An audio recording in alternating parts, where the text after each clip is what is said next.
Hi, and welcome back. This is the second video in our series demonstrating the Wu Style 24 form. The plan in this video is to backtrack a little bit, and we'll do that in each of the videos, reviewing some of the information and then presenting new material. Please take a moment or two to like our channel if you would. We also encourage questions. We'll certainly do our best to answer you. You can pose the questions here or go to our Facebook page, Bakersfield Elite Martial Art, and send us a message. So let's get to work. The first movement is the opening form. We discussed the details in the first video. You may want to check that out for more information on the movement. For now, just remember that we want to begin with the correct posture, joint alignment, and begin diaphragmatic breathing. And most important of all, relax. I emphasize the posture because it really helps us to breathe deeply and naturally. Slumping inhibits the ability of the diaphragm to do its job. It also compresses the internal organs and makes it difficult for those organs to give the optimal performance. So you want to sink down, shift your weight to the right foot as you step out shoulder width with the left. Raise the arms above the shoulders and then lower them as you drop your weight. Bring the arms into the torso with the left hand over the right, palms facing down. Circle the arms counterclockwise and in the position of hold the ball. The second position that we're going to explore in the 24 form is called part the wild horse's mane. I like to use a 4 count with my new students. This really helps them to remember the order of the moves when they practice. Each movement has a number associated with it, and it makes it a little bit easier for you to remember the moves as you practice at home. The left foot is going to be light after completing the opening form and is ready for the next move. So on the count of 1, we'll step out with the left foot about 90 degrees from the opening form. The heel comes in contact with the surface and the weight remains on the right leg. On the count of 2, shift the weight to the left foot gradually so the weight ends up about 60% on the left, 40% on the right. This position is called the bow stance. Try to place the knee over the ankle.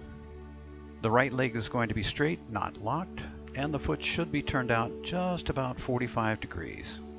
This is a very strong, stable position. On the count of 3, rotate the torso so that you're facing in the direction of your left foot. The rotation of the torso helps to position the hands for the next part of the form.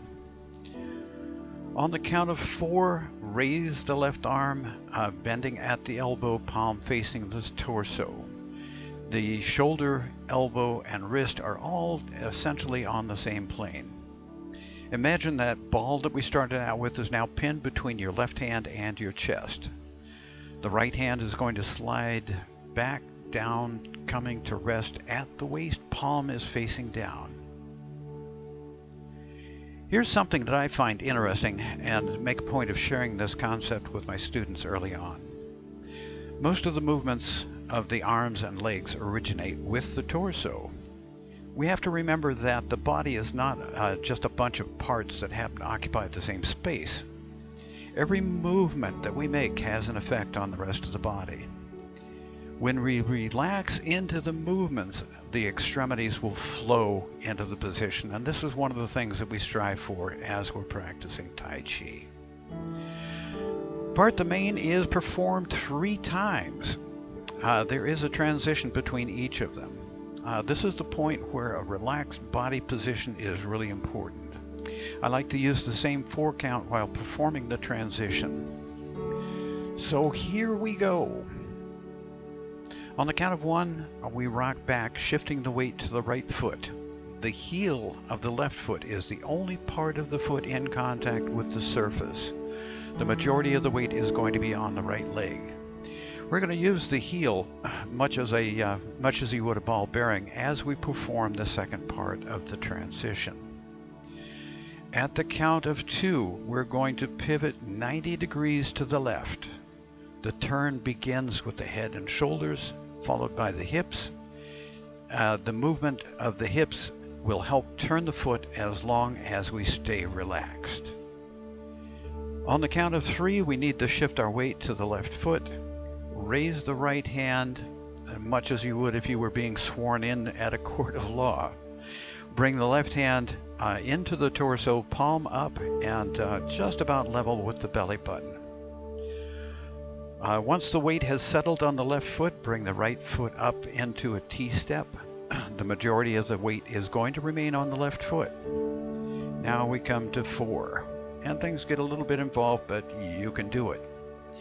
We're going to circle the hands clockwise this time, much as what we did at the very beginning. The right arm reaches out to the right while the left hand reaches to the left. The arms circle clockwise, and we end up in hold the ball once again, but this time the left hand is on top. From here, we simply repeat the process we just completed. Step out with the right foot, shift the weight, rotate the torso, position the hands. This time the right hand is out front, holding the ball against your chest, and the left hand resting by the waist. Again, palm down. Complete the transition using the right foot as a pivot, and step up, circling the hands counterclockwise, right hand on top.